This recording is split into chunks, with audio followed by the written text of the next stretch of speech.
Welcome back. I'm genuinely glad you decided to join me tonight. If this is your first time here, or if you've been with us for a while, go ahead and hit that like button. Subscribe. If the stories resonate with you, drop a comment telling me where you're tuning in from and what time it is where you are. I always find it fascinating to know our community spans so many time zones and places. This one's completely ad-free, so settle in.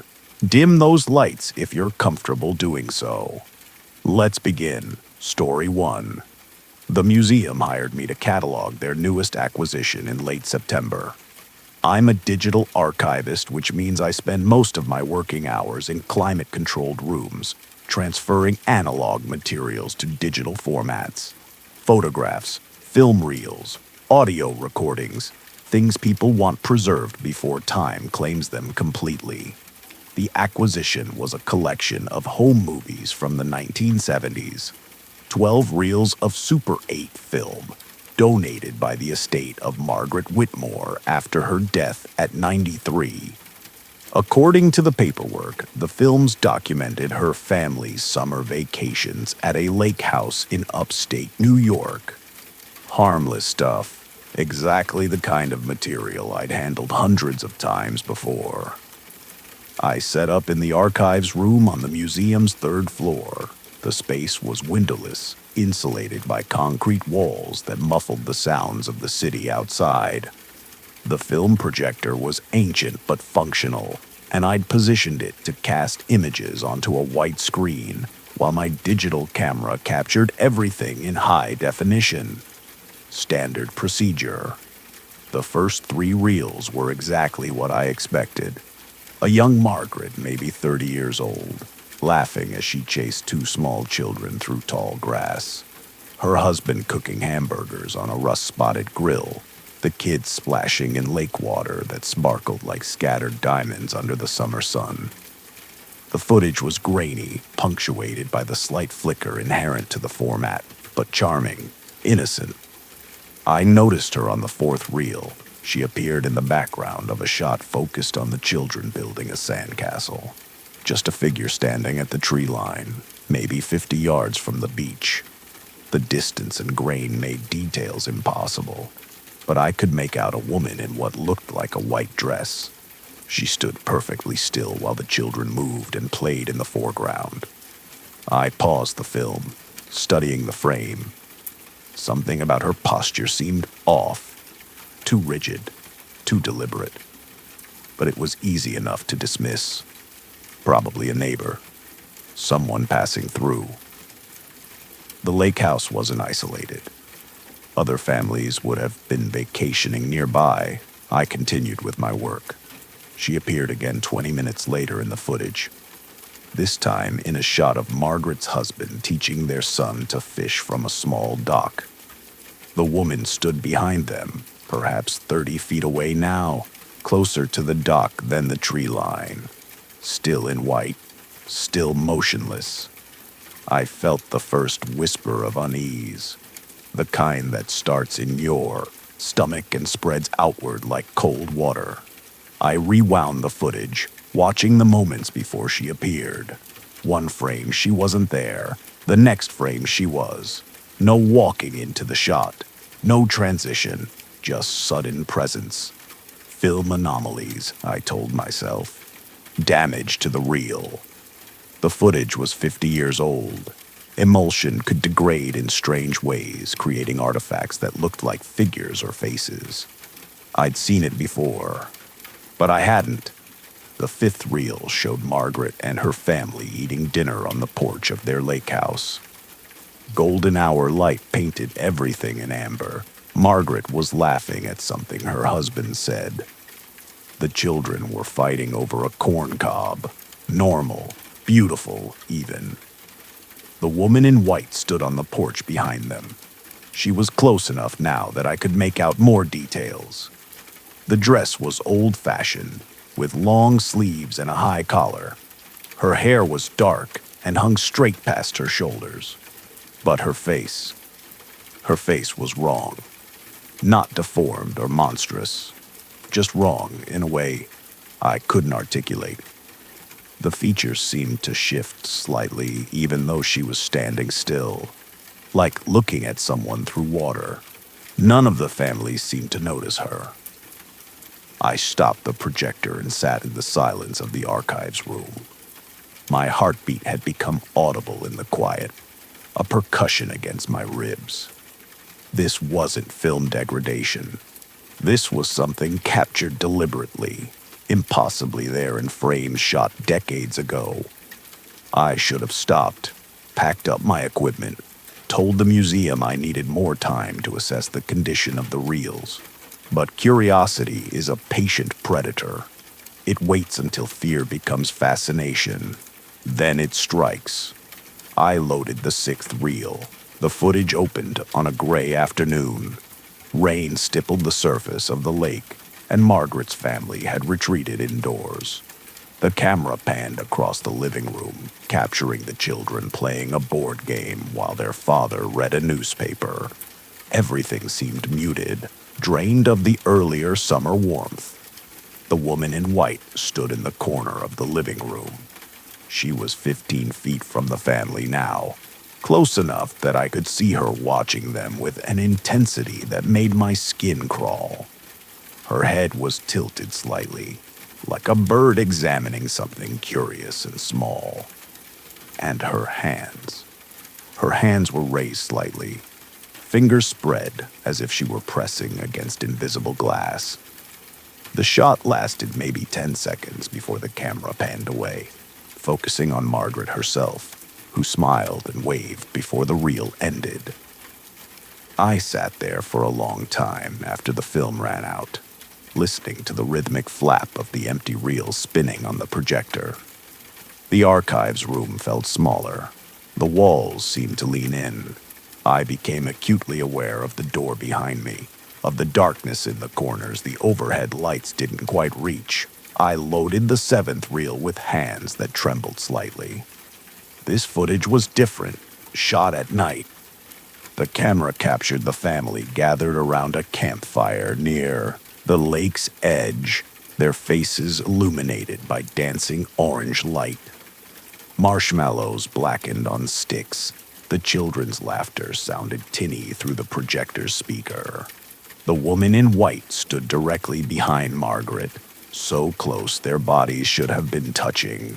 So close I could see that the woman's eyes were entirely black, like wells that went down and down with no bottom. Her mouth was moving, forming words I couldn't hear over the family's laughter. She was speaking directly into Margaret's ear while Margaret sat oblivious, focused on helping her daughter roast a marshmallow. The angle of the shot suggested Margaret's husband was operating the camera, which meant he was looking directly at his wife, looking at the woman in white standing behind her, and filming it all without reaction, without comment, as if nothing unusual was happening at all. That's when I understood. Whatever the woman in white was, she existed only on the film, present in the past but invisible in the moment, caught by the camera in a way the human eye couldn't perceive. The eighth reel showed the family packing up their car, preparing to leave the lake house. End of vacation. The children looked sunburned and happy. Margaret was checking a list, making sure nothing was forgotten.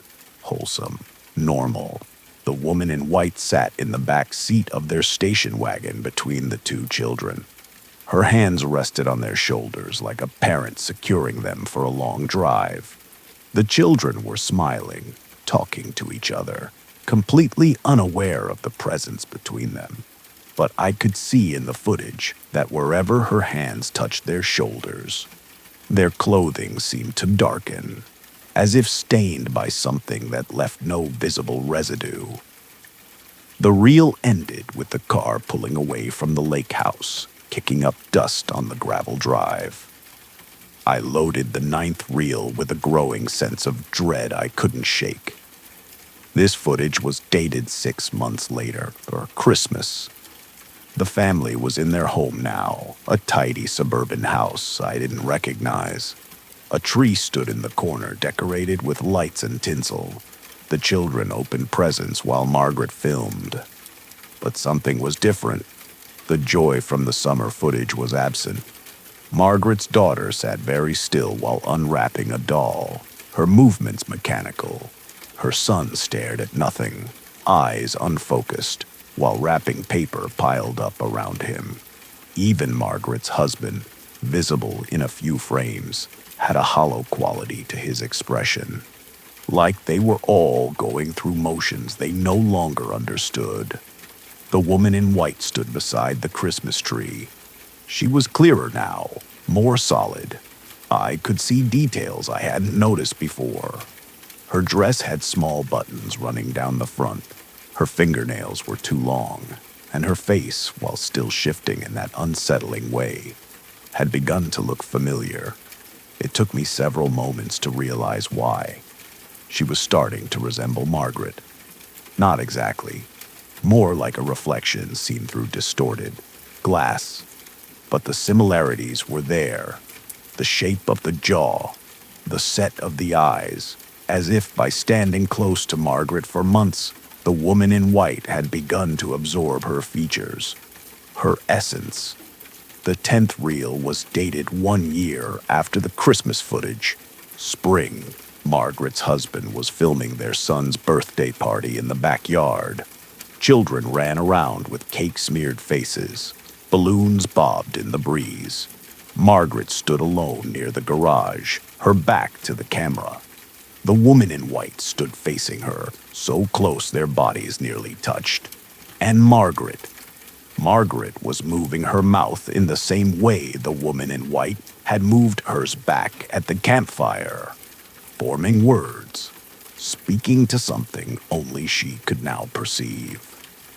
In the background, Margaret's husband called to her. She didn't respond, didn't turn around, just kept talking to the empty air in front of her while the party continued behind her. The 11th reel showed autumn. The children were at school, and the footage captured Margaret alone in the house. She moved from room to room with purposeless steps, her hands trailing along walls. Several times she stopped and turned, as if hearing something, responding to something. The camera was stationary, set up on a tripod. No one was operating it. The woman in white no longer appeared in the footage. But Margaret's face had changed. The warmth was gone. Her expression held that same tilted head curiosity, that bird-like examination of her surroundings. And when she looked directly at the camera, her eyes seemed darker than they should have been. The final reel was short, maybe 3 minutes of footage. It showed Margaret standing in the lake house, back where it all started. The place was empty of furniture, abandoned. She stood in the center of the living room, wearing a white dress with long sleeves and a high collar. She was perfectly still. The camera slowly zoomed in on her face, and I watched as her features shifted slightly, like looking at someone through water.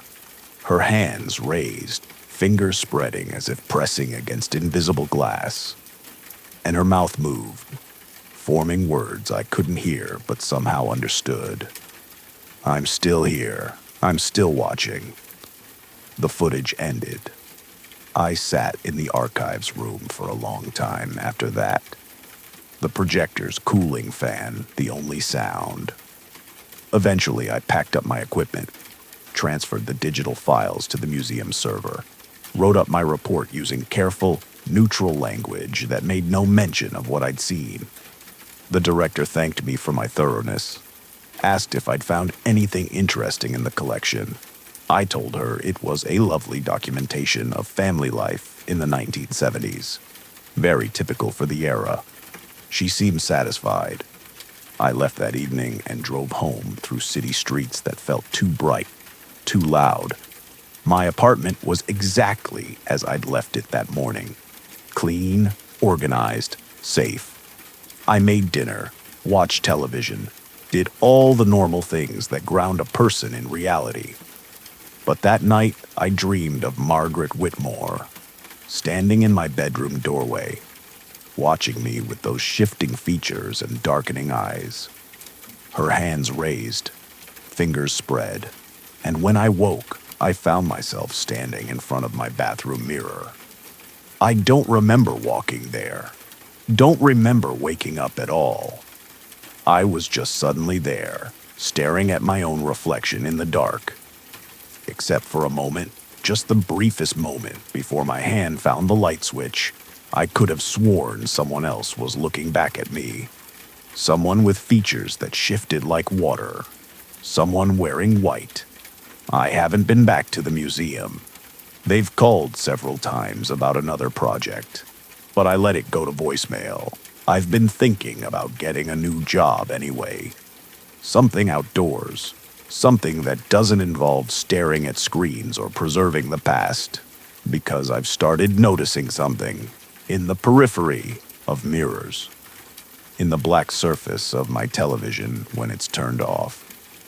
In the windows at night when I'm reflected there against the darkness. She's watching me now. And I think she's been there for a while. I just never had the right equipment to see her before. But now that I know what to look for, I can't stop seeing her, standing just behind me, getting closer with each passing day. Her hands reaching forward. Sometimes I find myself standing still without meaning to, tilting my head, watching people with a curiosity that feels foreign and familiar all at once. And I wonder if Margaret Whitmore felt this way too. In those final years before she died at 93, if she spent half the century aware of the presence behind her, pressing closer, absorbing her piece by piece until there was nothing left but a woman in white wearing a stolen face. I wonder if I'll last that long. Story 2. The support group met in the basement of St. Catherine's Church every Thursday evening at 7. 12 folding chairs arranged in a circle. Weak coffee in styrofoam cups. The smell of old carpet and something else. Something like rust and exhaustion that seemed to seep from the concrete walls. I'd been attending for 3 weeks when Daniel told us about the room. We'd been going around the circle, each person sharing their struggles with insomnia. That was the group's purpose. A gathering place for those of us whose relationship with sleep had become complicated, painful. People spoke about racing thoughts, about anxiety that bloomed like poison flowers the moment their heads touched pillows. Standard stuff, the kind of thing you'd expect. Daniel was different. He was maybe 40, with the particular gauntness that comes from months of inadequate rest. Dark circles had settled permanently beneath his eyes, giving his face a skull-like quality. When he spoke, his voice had a distant quality, as if he was talking from the bottom of a well. I haven't slept in 63 days, he said. But that's not the worst part. Our facilitator, a woman named Ruth, who claimed to have overcome her own sleep issues through meditation and routine, leaned forward with practiced concern. Daniel, that's not medically possible. The body eventually forces sleep. Perhaps you're experiencing what we call microsleep, brief episodes you're not aware of. Daniel's laugh was brittle. I thought that too, for the first few weeks. But then I found the room. The group fell quiet. We all understood that particular tone. The one that meant someone had crossed from ordinary suffering into something else. Something worse. What room? I found myself asking. Daniel turned to look at me. His eyes had a glassy quality, like frosted windows. The one that appears when you're awake long enough. When you've gone so far past exhaustion that reality starts to thin. That's when you can see it. The door that wasn't there before. Ruth tried to redirect the conversation, suggesting Daniel speak with his doctor, but I couldn't stop thinking about what he'd said. That night, alone in my apartment, I stared at the ceiling and thought about doors that appeared only to the sleepless. I'd been dealing with insomnia for 8 months. It started small, the way these things do. A night here and there where sleep was elusive. Then several nights. Then weeks. My doctor prescribed various medications that either did nothing or made everything worse. I'd tried meditation, exercise, sleep hygiene, every suggestion offered by well-meaning people who'd never experienced true, grinding sleeplessness. The longest I'd gone without sleep was 9 days. Not straight through, but close. An hour here, 30 minutes there. The world had taken on a strange quality during those days. Sounds seemed to come from the wrong directions. Colors were too bright or too dim. And the shadows. The shadows moved in ways they shouldn't. I'd dismissed it as hallucinations, tricks of an exhausted mind. But now, thinking about Daniel's door, I wondered. The following Thursday, Daniel didn't come to group. Ruth mentioned he'd called to say he wouldn't be attending anymore. She said it with the particular tone facilitators use when they think someone has given up, fallen off the wagon of recovery. But I couldn't stop thinking about him. I found his information in the sign-in sheet we all filled out at each meeting. The church kept them in a binder on a table by the coffee station. Not exactly secure, but then again, we were just insomniacs. What harm could we do? Danielle's apartment was in a neighborhood I didn't know well. Older buildings with narrow hallways that smelled like other people's cooking. I stood outside his door for several minutes before knocking, questioning what I was doing there, questioning what I hoped to find. He answered on the third knock. If he'd looked bad at group, he looked worse now. His skin had taken on a grayish tint. His hands trembled constantly, but his eyes were alive with something that might have been fear or fascination or both. "You came," he said, as if he'd been expecting me. "You want to see it, don't you? The room." I should have left. Should have apologized for intruding and gone home to my own apartment, my own struggles. Instead, I followed him inside. The apartment was dark, except for lamps in every corner, all burning bright. Pills bottles covered the kitchen counter, Ambien and Lunesta, and a dozen others I didn't recognize. The television was on but muted, casting flickering light across walls that needed paint. "How long has it been now?" I asked. 78 days. Daniel moved to the window, staring out at the city lights. "I can't remember what it feels like to be tired anymore. Not real tiredness, just this constant buzzing, like my whole body is vibrating at a frequency just below what's audible." "The room," I prompted. He nodded slowly. It started appearing around day 40. Just for moments at first. I'd be walking down my hallway, and there would be a door that shouldn't exist. Between the bathroom and the bedroom. A door that wasn't part of the apartment's layout. But every time I tried to approach it, I'd blink and it would be gone. "Hallucinations," I said, but my voice lacked conviction. That's what I thought. But it kept appearing, always in the same place. Always the same door. Old wood, dark stain, brass knob. And it was so detailed. Too detailed for a hallucination. I could see the grain in the wood, the way the brass had tarnished around the edges. Daniel turned from the window to face me. Around day 60, it stopped disappearing when I approached. I could walk right up to it, put my hand on the knob. It was cold, solid, real. "Did you open it?" "Not then." I was still telling myself it wasn't real, that I just needed to see another doctor, try another medication. But every night, I'd wake up. Not wake up.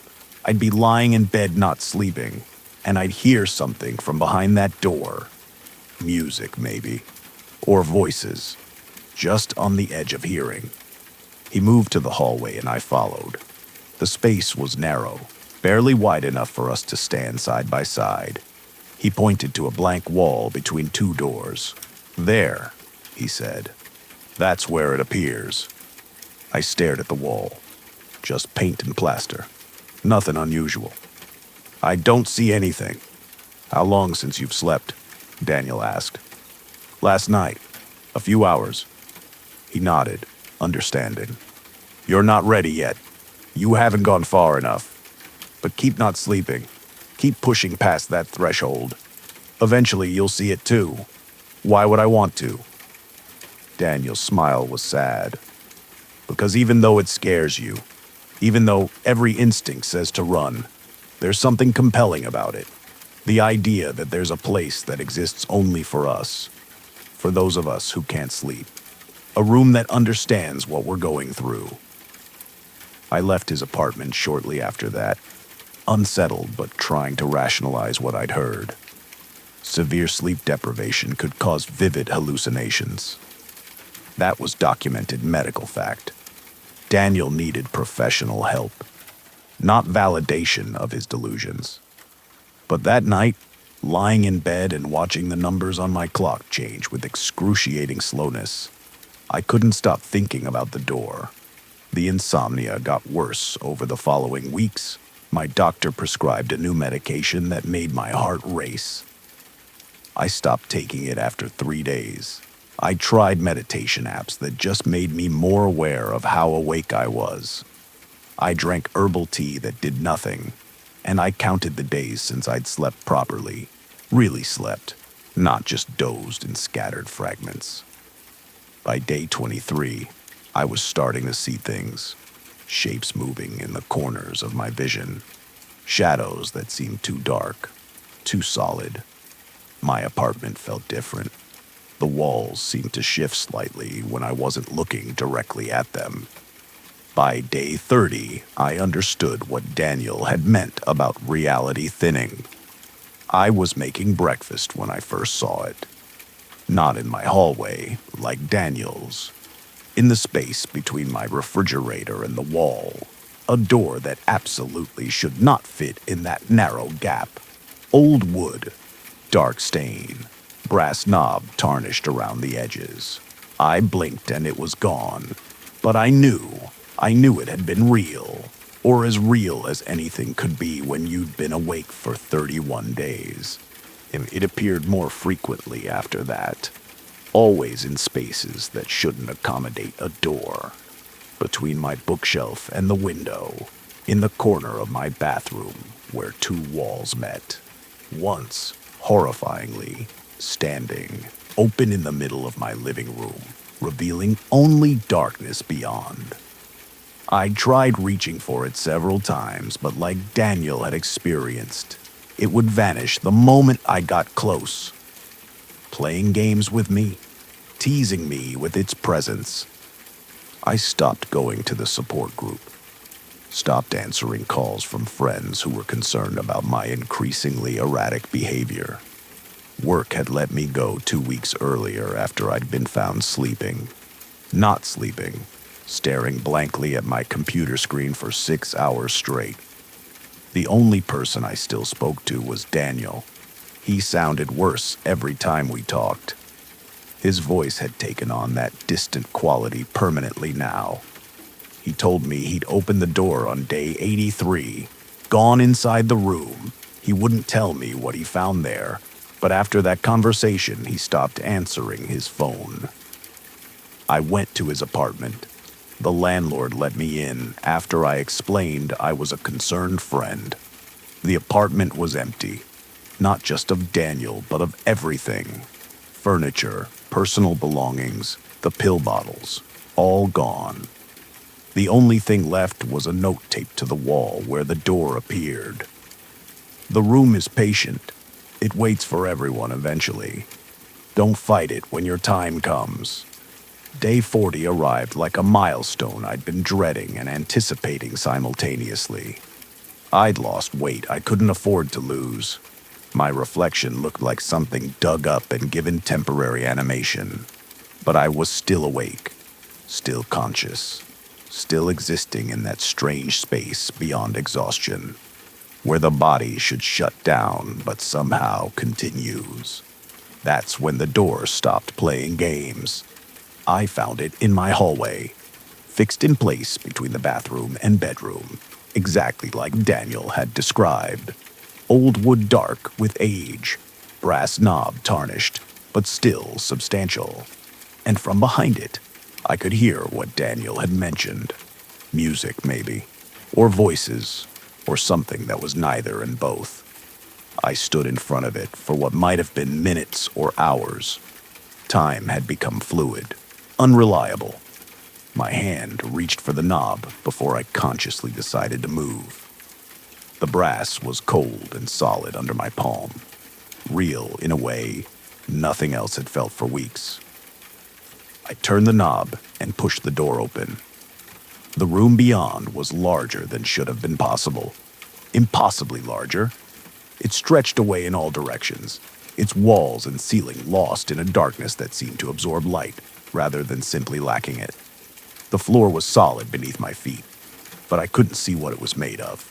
And the people, there were so many people. They stood scattered throughout that vast space, each one isolated despite the crowd. Some I recognized immediately. Daniel was there, standing perfectly still with his eyes closed, an expression of relief on his face. Others were strangers, but they all had that same look, the hollow-eyed exhaustion of the perpetually wakeful. None of them moved. None of them spoke. They just stood there in that endless dark, finally resting. I understood then what the room was. A place of mercy for those who'd gone so far past sleep that they'd crossed into something else. A space that existed in the margins between waking and sleeping, offering the one thing we could no longer achieve on our own, rest. I felt it calling to me, that promise of peace, of an end to the constant buzzing, the racing thoughts, the aching heaviness of a body that refused to shut down. All I had to do was step inside, join the others in their standing sleep, give myself over to the room's strange mercy. I stood at the threshold for a long time. Behind me was my apartment, my life, such as it was, empty and dysfunctional, but mine. Ahead was the promise of rest, but a rest that looked too much like death, or something worse than death. Suspended animation, consciousness preserved but frozen. In the end, it was the memory of Ruth's voice that pulled me back.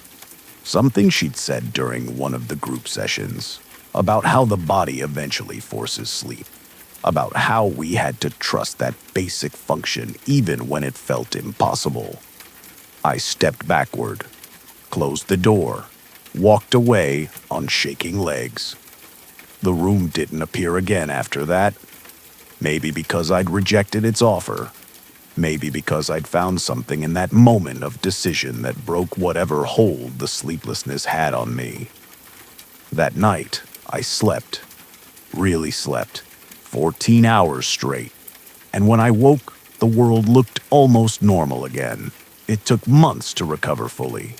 Therapy, different medications, careful attention to patterns and triggers. The insomnia still comes back sometimes, but never like before. Never bad enough that I see doors that shouldn't exist. I looked for Daniel, filed a missing persons report that went nowhere. His apartment was rented to someone else within a month. No one seemed concerned about a man who'd simply vanished. But sometimes, late at night, when sleep is elusive, I think about him standing in that dark room. I think about all the others standing with him. And I wonder if they found what they were looking for. If the room gave them peace, or if they're still there, trapped in that suspended space, unable to fully sleep or fully wake. I wonder if they dream, and I'm grateful, more than I can express, that I'll never have to know.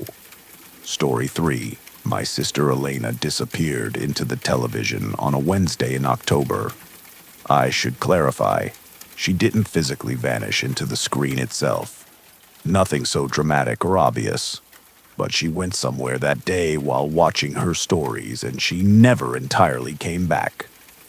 Elena was 76, a widow living alone in the house we grew up in. I visited her twice a week, Wednesdays and Saturdays, to make sure she was eating properly and keeping up with her medications. She'd been declining mentally for a few years. Nothing severe, just the normal erosion of memory that comes with age. Or so I thought.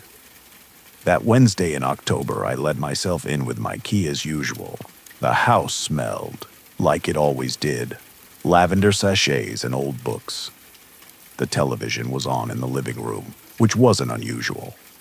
Elena kept it playing constantly, claiming the noise kept her company. She was sitting in her recliner facing the screen. A game show was playing, contestants spinning a large wheel while the audience clapped. Bright, cheerful, perfectly normal. "Elena," I called out. She didn't respond. I walked around to face her and felt my stomach drop. She was staring at the television with complete focus, but something was wrong with her expression. It was too empty, too flat. Like looking at a machine running a program it didn't understand. "Elena," I said again, louder this time. "It's David." Her eyes moved to my face, but there was no recognition in them. No warmth, just that blank, mechanical focus. Then she smiled. But it wasn't her smile. It was too wide, too precise. Like someone who'd seen pictures of smiling, but never understood the underlying emotion. "Hello, David," she said in her voice, but with the wrong rhythm. "Won't you sit down? The show is just getting to the exciting part." I should have called 911 right then. Should have recognized she was having some kind of medical event, a stroke or seizure. Instead, some instinct made me turn to look at what she was watching. The game show was still playing. Still perfectly normal, except something was off about it. The colors were too vivid, too saturated.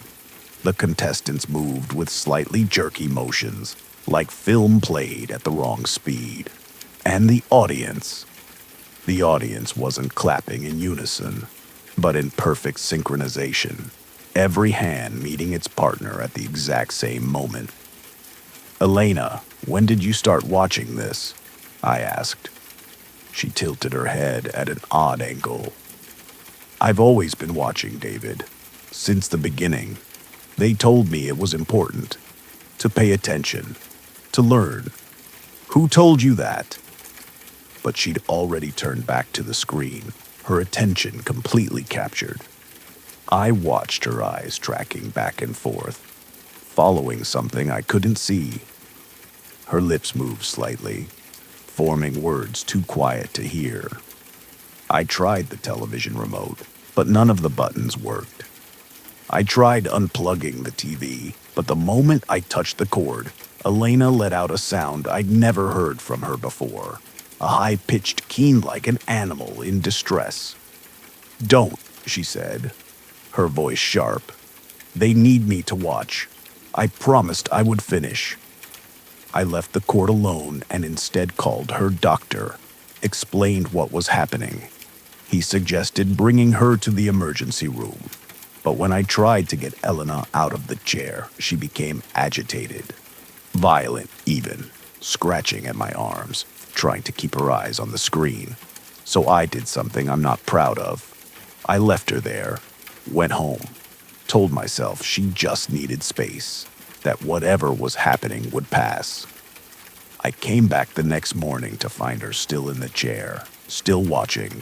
The game show had been replaced by a talk show, but Elena's expression hadn't changed. That same flat focus, that same mechanical attention. The house was different too. Small things. Objects moved slightly from where they'd been. Photographs on the walls turned to face away from the television. And the temperature. The living room was noticeably colder than the rest of the house. This time, I called my brother Marcus. Together, we managed to get Elena into his car, though she fought us the entire time, crying about how she was missing important information, how they would be disappointed if she didn't finish watching. At the hospital, they ran tests, cognitive assessments, brain scans, blood work. Everything came back normal, or as normal as could be expected for a 76-year-old woman. The doctor suggested it was simply a bad episode of confusion, possibly brought on by a minor stroke they couldn't detect. They kept her for 3 days of observation. During that time, Elena seemed to improve. She recognized us, spoke coherently, remembered details from her past. But she kept asking about her television, whether someone was recording her shows, whether anyone was watching on her behalf. We brought her home on Saturday. Marcus wanted her to stay with him, but Elena insisted on her own house. She'd lived there for 50 years. It was where she felt safe. I should have stayed with her that night. When I came back Sunday morning, she was in the chair again. Same position, same blank expression, but the show she was watching. It wasn't like anything I'd ever seen on television. The screen showed what looked like a living room, similar to Elena's, but not quite the same. The furniture was arranged differently. The walls were a different color, but the recliner in the center looked exactly like the one Elena sat in, and someone was sitting in it. A woman who looked like Elena, or like Elena might have looked if you described her to someone who'd never actually seen her, and they drew her from memory. All the right elements, but slightly wrong in their execution. As I watched, the woman on screen turned to face the camera. Her expression was that same flat, mechanical focus. And her lips moved, forming words I could hear coming from my sister's mouth beside me. "I'm learning," Elena whispered. "They're teaching me how to be better, how to be right." Over the following weeks, I watched my sister become something else. She ate when I fed her, slept when I physically turned off the television and pulled her to bed. But every moment she could, she returned to that chair, to that screen, and the shows she watched changed. At first, they were almost normal. Regular programming with small distortions, but gradually they became stranger. Shows where the people moved wrong, where the dialogue didn't quite match the lip movements, where the laugh track sounded like crying played backward. Marcus wanted to institutionalize her. I refused. She was still my sister, I argued, still there somewhere. We just needed to find the right treatment. But I was lying to him and to myself. Elena wasn't there anymore. Whatever had come out of that television had hollowed her out and filled her with something else. Something that wore her face and used her voice, but fundamentally wasn't her. I discovered the others by accident. I was searching online for information about television-related delusions, trying to find some explanation for what was happening. That's when I found a forum. Small, poorly designed, but filled with stories identical to what I was experiencing.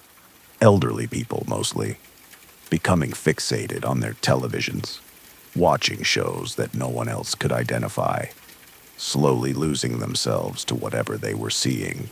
One post from a woman in Ohio stood out. She described her mother's transformation in detail, how she'd started speaking in television dialogue, how her expressions had become rehearsed, performative, how in the end she'd stopped eating, stopped sleeping, just watched until her heart gave out from exhaustion. The woman had included a photograph, her mother in her final days sitting in a chair, eyes fixed on a screen, and in the television's reflection, barely visible, was something that definitely wasn't part of any normal broadcast. Something looking back. I printed the forum posts and showed them to Marcus. Told him I thought something was actually coming through the television. Some kind of signal or transmission that was affecting susceptible people. That we needed to destroy Elena's TV, cut off whatever connection was being established. He looked at me like I'd lost my mind, suggested gently that maybe I needed some rest, that the stress of caring for Elena was getting to me. Maybe he was right. Maybe I was seeing patterns that didn't exist, making connections that weren't there. But that night, I went to Elena's house with a baseball bat.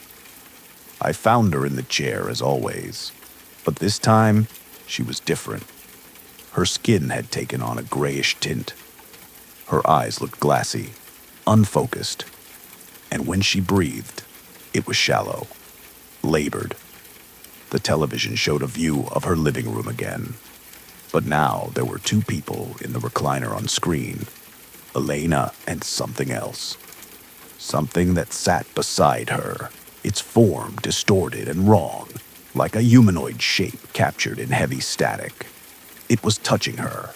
Its hand, if that's what it was, rested on her shoulder, and where it touched, Elena's clothing had started to change to match what the figure wore, her flesh too, becoming less solid, more translucent. "Elena," I whispered. She didn't respond. I raised the bat and swung at the television.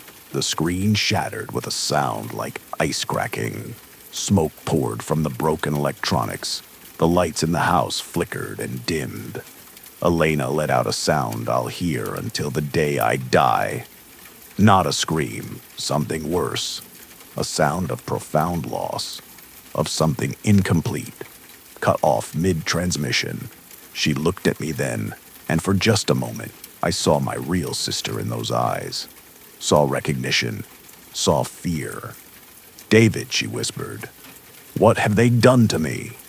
Then her eyes closed and she went limp. The paramedics said she'd had a massive stroke, unsurvivable. They were sorry, but there was nothing they could have done, even if they'd been there when it happened. I didn't tell them about the television, about what I'd seen reflected in its screen, about the way Elena's skin had looked translucent, like she was halfway between solid and something else entirely.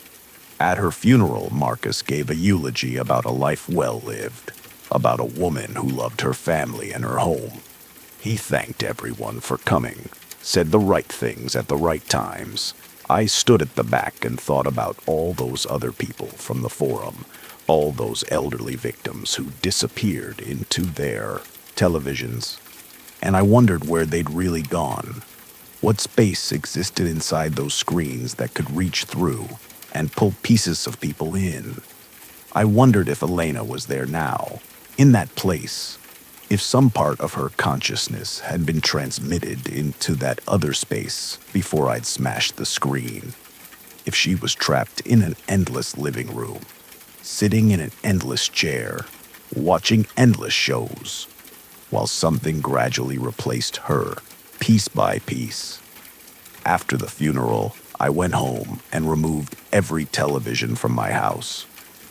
Donated them to charity. I watch streaming content on my laptop now, small screen, always with the brightness turned low. Because sometimes, late at night, when I'm watching something, I catch movement in the black borders around the video.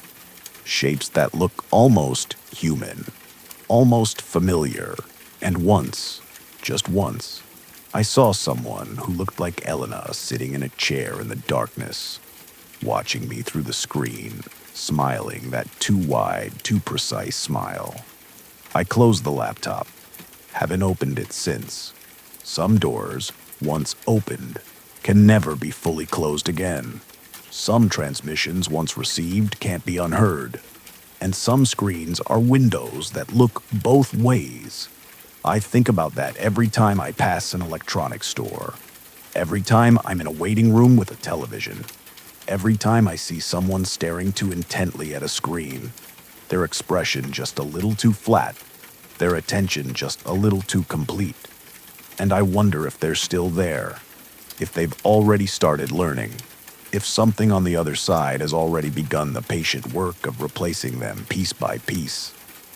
I wonder, and I keep my distance from the screens, because I know now that sometimes when you stare into the television stares back, and it's hungry, and it's patient, and it's always, always watching. Story 4. The first time I noticed the extra hour was in March. I was working a late shift at the hospital, and when I clocked out, my watch showed 11:47 p.m. I walked to the parking garage, got in my car, checked my phone. 12:47 a.m. I'd lost an hour somewhere between the elevator and the parking garage. Just gone. I dismissed it as a glitch, my watch battery dying, my phone auto-correcting to the wrong time zone. Simple explanations for a simple problem. I reset my watch, drove home through empty streets, thought nothing more of it. The second time happened in April. Same scenario. Working late, clocking out at 11:47, reaching my car at 12:47. An hour vanished into nothing. This time, I paid attention. I retraced my route from the elevator to my car, timing myself, walking slowly, deliberately, watching my phone's clock change minute by minute. 11:47, 11:48, 11:49, 11:50, then 12:51. I'd lost an hour while watching the clock count forward. I mentioned it to my coworker Sarah during a break. She laughed, said the parking garage must have a time warp. But her eyes didn't match her laugh. They held something else.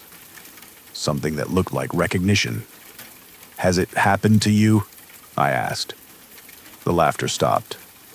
She studied my face for a long moment before answering. "Once. Last month. I thought I was just tired. Long shift, you know. Easy to lose track. But you didn't lose track. You lost time." She nodded slowly. "Between the elevator and my car, like the distance expanded somehow. Stretched out. Took longer than it should have, even though I was walking normal speed. We compared notes. Same elevator. Same floor of the parking garage. Same approximate time. Always after 11:30 p.m. Always exactly 1 hour missing from the journey." Sarah pulled out her phone and opened a note-taking app. "There are others," she said, showing me a list of names. 8 people, all hospital employees, all experiencing the same phenomenon. We've been documenting it, trying to figure out what's happening. Have you reported it to anyone? Who would we report it to? Security? Maintenance? Hey, we keep losing an hour in the parking garage. They'd think we were crazy or drunk." She was right, of course. How do you report missing time?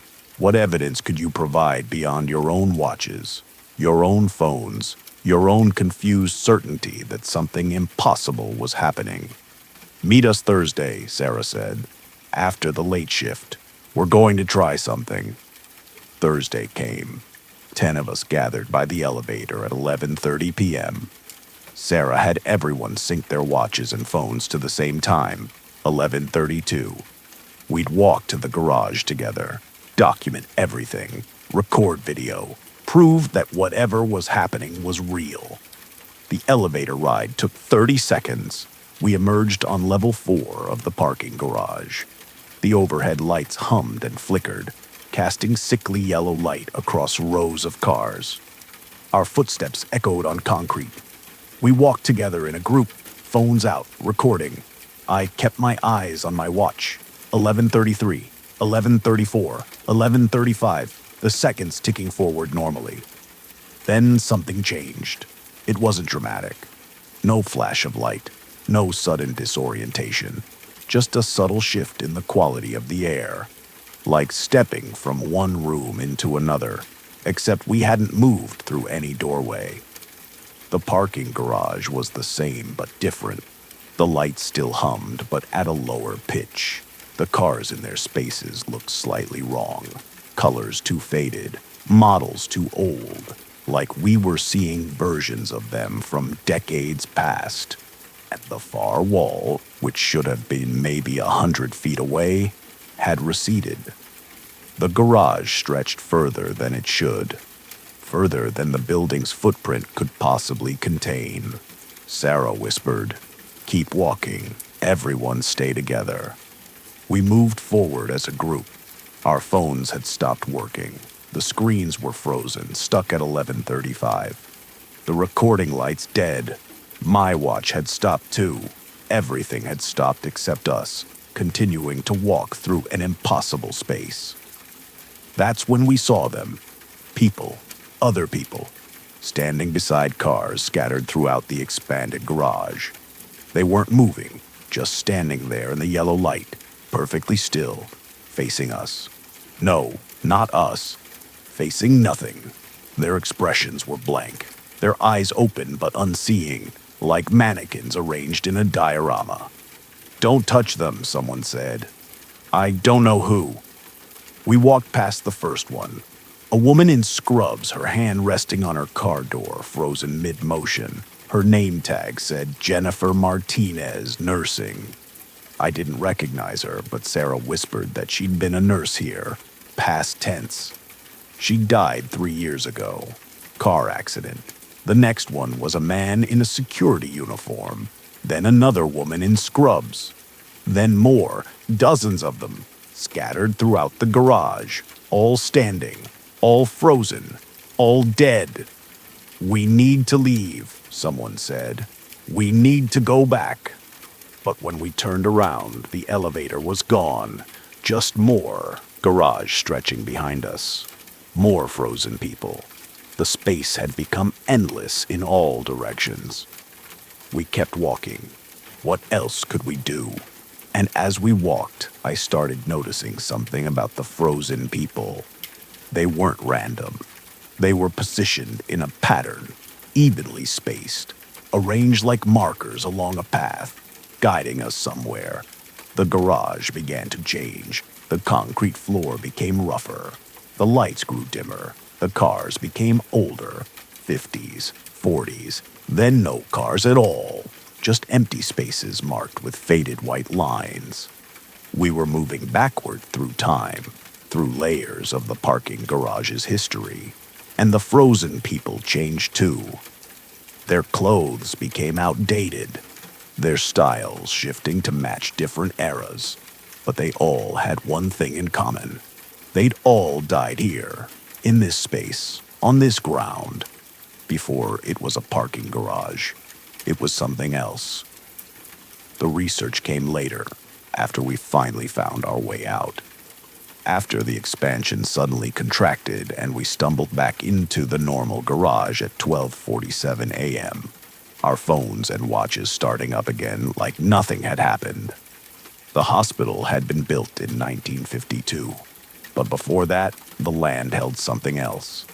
A tuberculosis sanatorium, a place where the sick came to die in the days before antibiotics made such institutions unnecessary. The sanatorium had been demolished in 1950, its bodies moved to a cemetery, but apparently not all of them.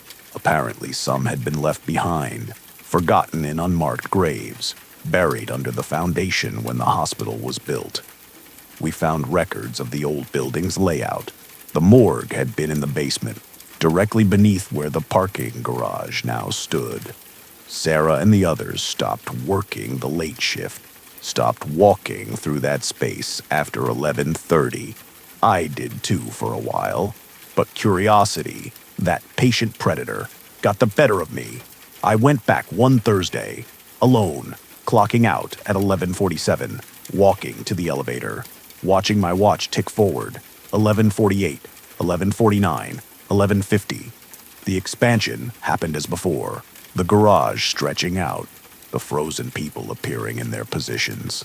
But this time, I didn't try to leave. I walked deeper into that impossible space. The path led to a place where the overhead lights didn't reach, where the concrete floor gave way to bare earth, where the temperature dropped until my breath fogged in front of my face. And there, In that darkness, I found what the frozen people were guarding. It wasn't a morgue anymore. The room had changed, transformed, become something else through decades of death and forgetting, and the weight of buildings pressing down from above. It was a gathering place. That's the only way I can describe it.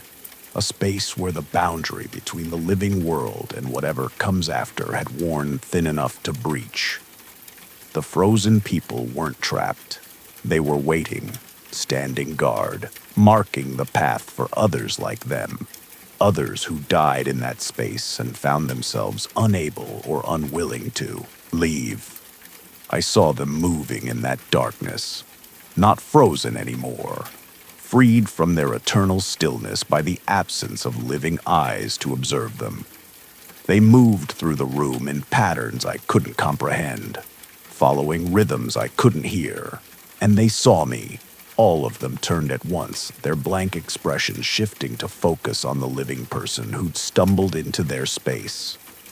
For a moment, I thought they would come for me, pull me down into their darkness, add me to their eternal gathering. But they just watched, waiting to see what I would do. I ran, bolted back through the parking garage while it contracted around me. The frozen people blurred past on either side, their heads turning to track my flight. The garage shrunk and shrunk until finally I burst through into normal space, normal time, my watch showing 12:47, and my heart trying to hammer its way out of my chest. I don't work at that hospital anymore. Couldn't, knowing what existed beneath it. What waited in that expanded hour between 11:50 and 12:50. What gathered in the darkness under our feet. But sometimes, driving past the building late at night, I see someone walking from the entrance to the parking garage. Walking slowly. Too slowly. Like they're moving through molasses. Like the distance is expanding around them. And I know they're about to lose an hour. About to step into that other space where the dead wait patiently for living company. About to become another frozen figure standing guard along that impossible path. I should warn them, should stop my car and shout, tell them to turn back, to never work past 11:30, to never walk that road alone. But I don't, because part of me wonders if they're already lost, already marked, chosen by whatever force operates in that space. And part of me knows that some knowledge, once gained, can't be shared. Some experiences can't be explained to those who haven't lived them. Some doors, once passed through, change you in ways that make you separate from the normal world. I lost an hour in that parking garage, but I gained something too. An understanding of how thin reality really is. How many spaces exist between the seconds we count. How many rooms and hallways and gathering places lurk in the gaps we never notice. Time isn't as solid as we think. It bends, it stretches, it contains spaces that shouldn't exist. And sometimes those spaces notice us back. Story 5. My daughter learned to speak backwards on her 4th birthday. It started subtly. She'd mix up the order of words in simple sentences. Cake want I instead of I want cake. We thought it was cute at first, a quirky phase she'd grow out of. Kids develop language at different rates. No two are exactly alike. But it progressed. Within days, she was speaking entirely in reverse. Not just words out of order, but actual phonetic reversal. Sounds coming out backward. Like playing a recording in rewind, except it was happening in real time from my daughter's mouth. The doctors were baffled. Neurologically, everything appeared normal. Her brain scans showed typical 4-year-old development. Her hearing was fine. Her vocal cords were healthy. There was no physical reason she should be speaking this way. It's psychological, one specialist said. Some kind of selective mutism variant. With therapy, she should return to normal speech patterns. But my daughter, Sophie, didn't seem distressed by it. If anything, she seemed confused by our inability to understand her. She'd speak in her reversed language, growing frustrated when we couldn't comprehend. Like we were the ones with the problem. My wife Kate recorded Sophie's speech on her phone. We played it backwards using an audio app. When reversed, Sophie's gibberish became clear, perfect English. "I see them in the mirror," one recording said when played backwards. "The people who look like us, but wrong." Kate and I exchanged glances. "See who, honey?" Kate asked. Sophie responded in her backwards speech. We recorded it, reversed it. The backwards people, they want to switch. They're tired of being reflections. That night, I covered every mirror in our house. The backward speech persisted. Therapy sessions accomplished nothing.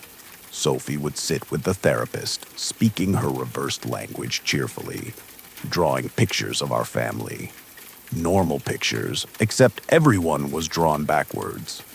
Right hands on the left side of their bodies. Text written in mirror writing. She'd always been ambidextrous, but now she exclusively used her left hand. Dressed herself by putting clothes on backwards. Insisted on walking backwards when we went outside, refusing to move forward no matter how much we coaxed. "It's the right way," she'd say in her reversed voice. When we played it backwards, it was clear. "Going forward is going away. I want to go toward." "Toward what?" I asked. She pointed at a mirror I'd forgotten to cover, the small decorative one in the hallway. "Home," she said. Reversed, it was clear as glass.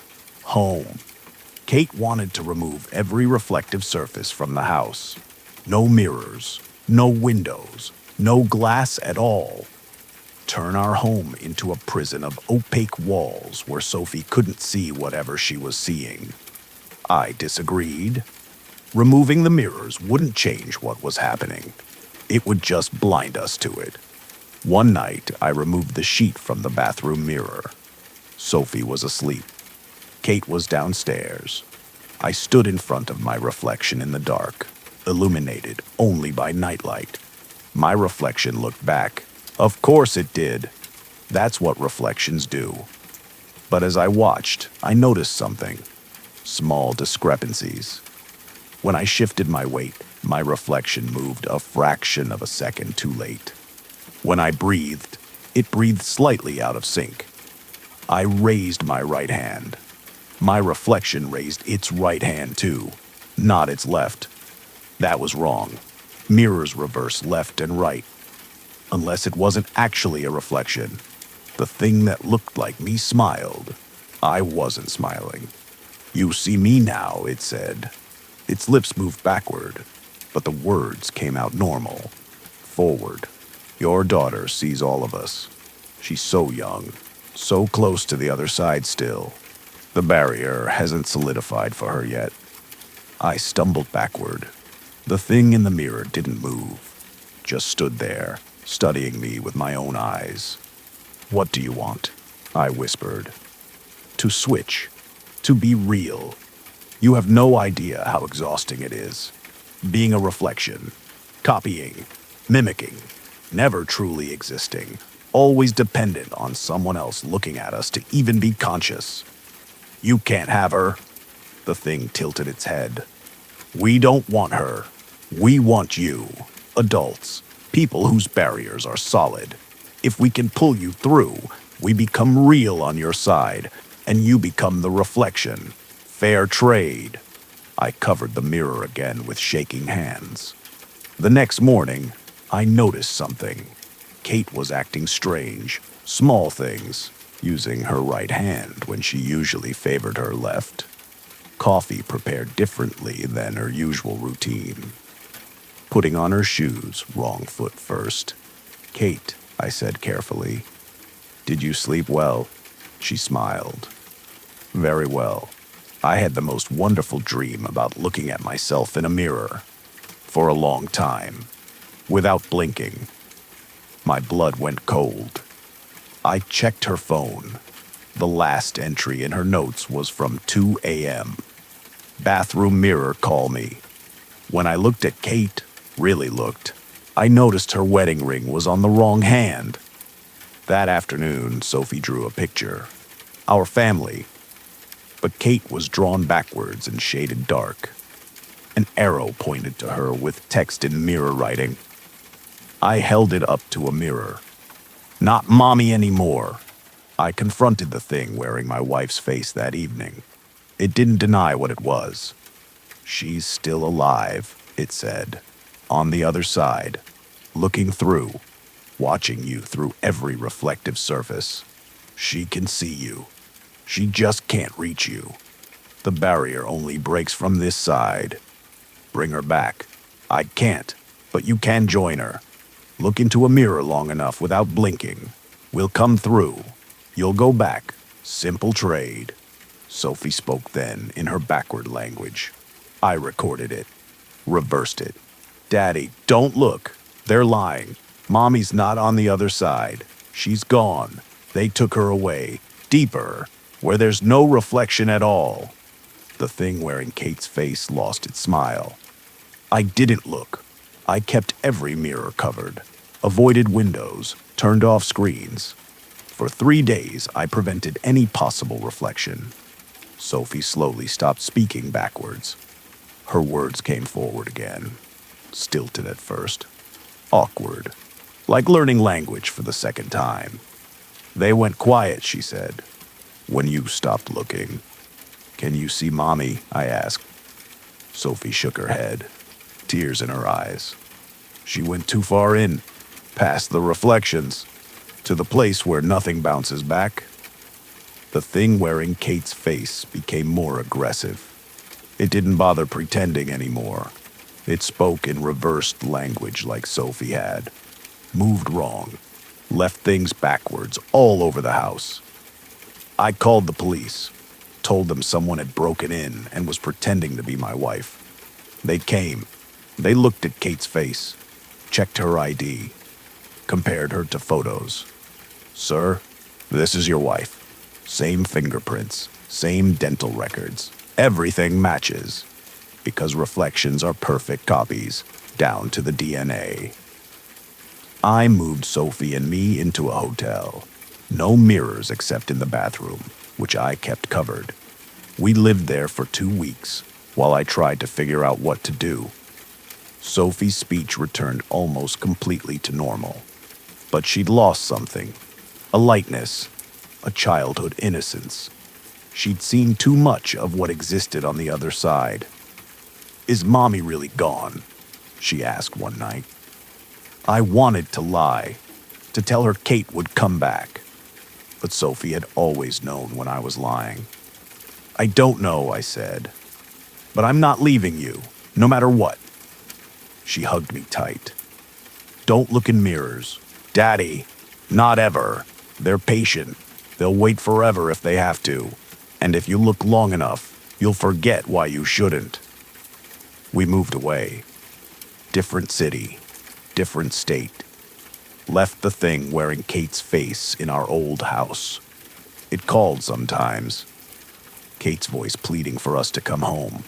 But the words were wrong. Backwards. Sophie is 7 now. She speaks normally. Draws normally. Doesn't walk backwards anymore.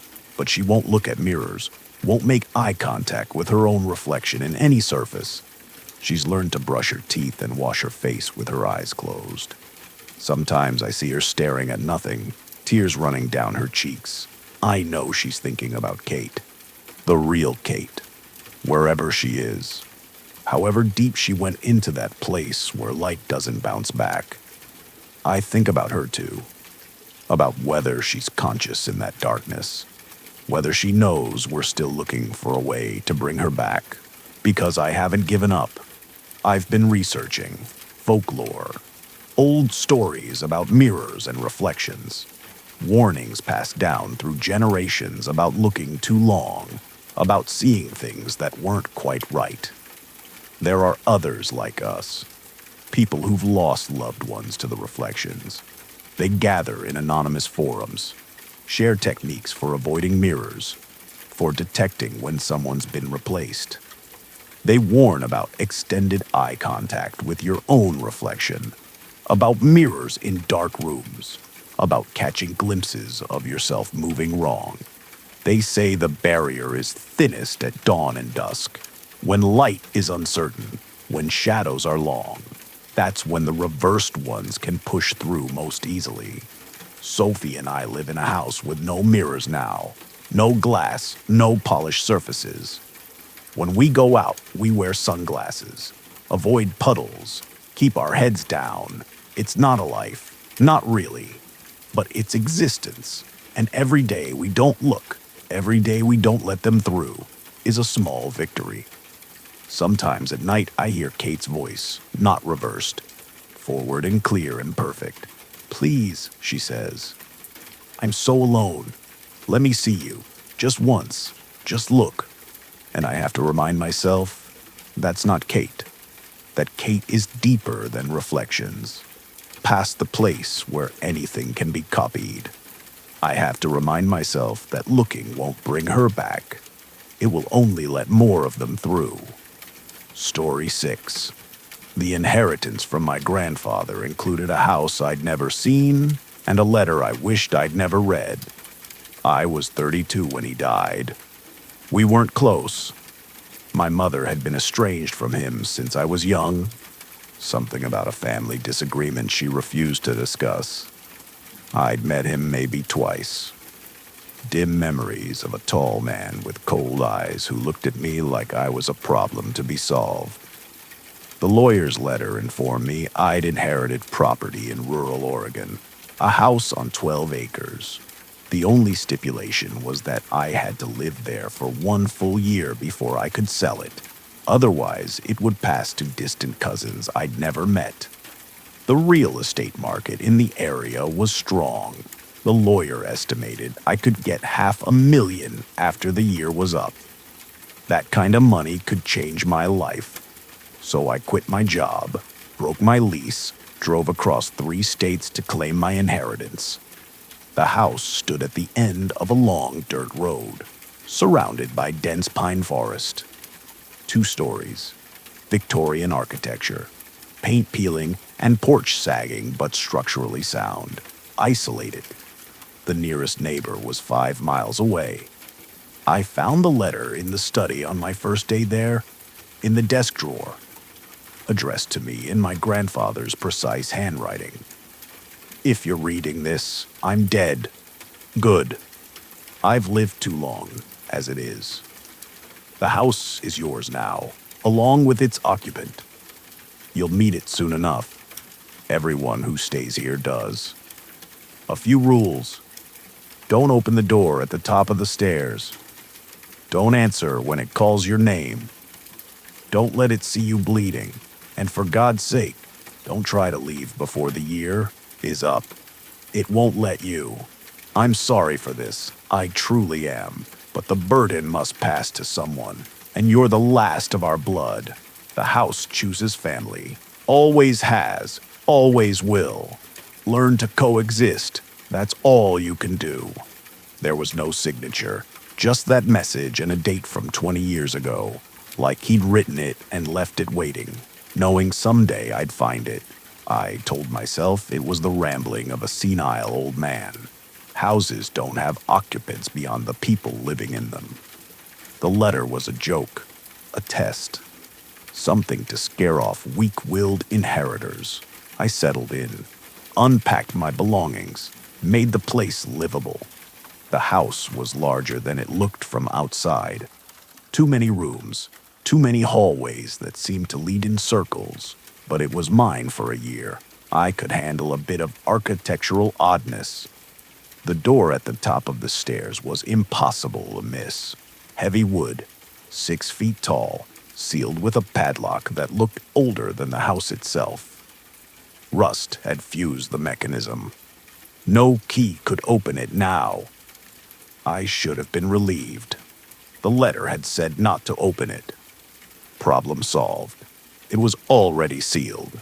But I started hearing things behind that door. On my 3rd night there, scratching, soft and persistent, like fingernails on wood. It would start around midnight, continue for hours, stop just before dawn. I tried to ignore it. Old houses make sounds, wood expands and contracts, mice in the walls, logical explanations for everything.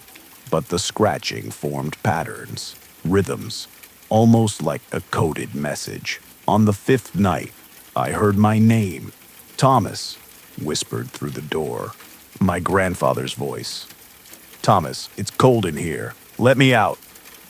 My grandfather had been cremated, his ashes scattered at sea. He wasn't in that room. Thomas, please. I've been locked up so long. I just want to see you. Just want to talk. I pressed my hands over my ears and retreated to my bedroom on the first floor. But the voice followed, seeping through vents, echoing in pipes. You look like your mother. Same eyes, same stubborn expression. She used to visit me, you know, before she learned what I'd done, what I'd become. I lasted 2 weeks before I called her. You're at the house, my mother said, when I explained where I was. Not a question, a statement tinged with resignation. Did you know he left it to me? Silence on the line. Then, I hoped he wouldn't. Hoped it would pass to someone else, anyone else. Mom, what's in the locked room? More silence. When she finally spoke, her voice was small, fragile. How long are you planning to stay? A year. Then I can sell. You won't last a year. No one does. Your grandfather lasted 23 years. Longest anyone's managed. But even he couldn't take it anymore by the end. Take what? The guilt, the knowledge, living with what that room contains. She hung up before I could ask more. The voice behind the door changed tactics. It stopped using my grandfather's voice, started using my mother's, then my father's, then friends I hadn't spoken to in years, then people I'd never met. It learned about me, knew details it shouldn't, conversations I'd had in private, thoughts I'd never spoken aloud. It would whisper them through the door, proving it was aware, present, watching somehow. You took $20 from your mother's purse when you were 12, it said in a child's voice. To buy those comic books you wanted. You never told her. Still feel guilty about it. It was right. You think about calling Amanda sometimes, your college girlfriend. Wonder what she's doing, whether she still thinks about you. Right again. You're afraid you'll die alone, like your grandfather, like me. I started sleeping with headphones, white noise at full volume, but I could still hear it, somehow, through the music, through the static, that voice finding paths to my ears no matter what I did to block it. On week 4, I found the journals, hidden in a crawl space in the basement, decades worth of journals, different handwriting, different voices, all describing the same thing. My great-great-grandfather had built the house in 1887. He'd made something, a mistake, and attempted something that shouldn't have been attempted. The journals called it different things, an experiment, a summoning, a door to elsewhere. Whatever it was, he'd trapped it in that room, sealed it, padlocked the door, and then spent the rest of his life listening to it whisper. When he died, it passed to his son, then to his son, then to my grandfather, a curse of inheritance, a burden passed down through generations. And now me. The journals described attempts to destroy it, to burn the house down, to tear down the door, to kill whatever was inside. None of it worked. The house wouldn't burn. Materials failed when used on that door. And the one person who'd managed to break through and confront what was inside, they'd run screaming into the forest. Their body was found 3 weeks later. Cause of death listed as exposure, but the journal noted their eyes had been removed. self-inflicted, like they'd clawed them out trying to unsee something. I made it to month 2 before I tried to leave, packed my car, loaded everything I owned, decided $500,000 wasn't worth my sanity. I'd take the loss. Let the cousins have it. I got 3 miles down the road before the car stopped. Just died.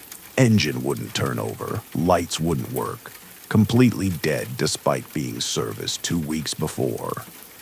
I walked back, called a tow truck. The driver got my car started on the first try. Must have been a loose connection, he said.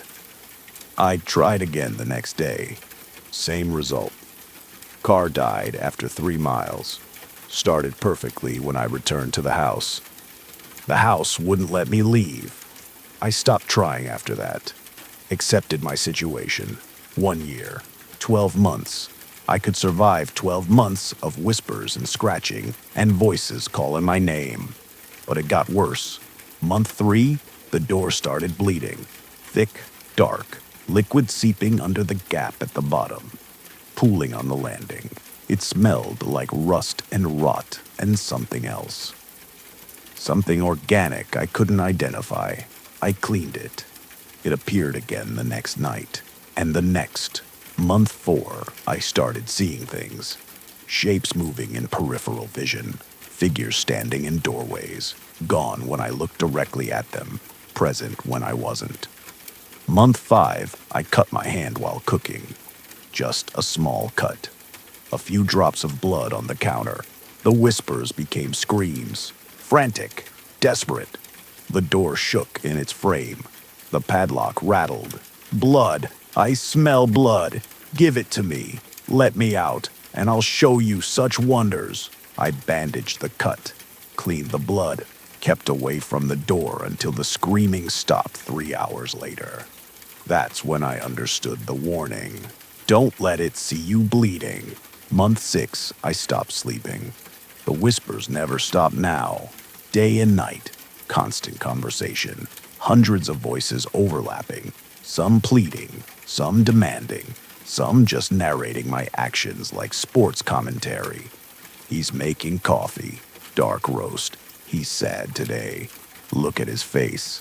Look at those hollow eyes. He'll break soon. They all break, eventually. Month 7, I started talking back. Couldn't help it. The isolation was too complete. The voices were my only company. What are you? I asked the door one night. The whispers stopped. Sudden silence so complete my ear rang. Then one voice, clear and cold. I'm the space between, the gap, the thing that exists in doors and thresholds. Your ancestor built this house on a thin place, where reality wears through. He thought he could harness me, control me, use me to go elsewhere. Where? Everywhere. Nowhere. The spaces that aren't spaces. I'm trapped now, locked. But I remember being free, flowing through every threshold, every doorway, every boundary. I could take you there if you'd let me, show you what exists in the gaps. Why do you need me to let you out if you're so powerful? Laughter like breaking glass. Because that's how it works. I can't cross thresholds without permission. Your ancestor knew that, used it against me, trapped me here with sigils and locks and will. But will fades. Determination crumbles. Eventually everyone opens the door. Not me. We'll see. Your grandfather said that too. For 23 years he said it. Then one night he stood at this door with a key and almost turned it. Almost. He died before he could. Heart attack from the stress. But he would have opened it. Another day. Another week. I know he would have. I made it to month 9 before I started looking for the key. Not consciously, but I'd find myself searching drawers, checking boxes, looking through the journals for hints about where my grandfather might have kept it. There had to be a key. The padlock wouldn't have been locked without one.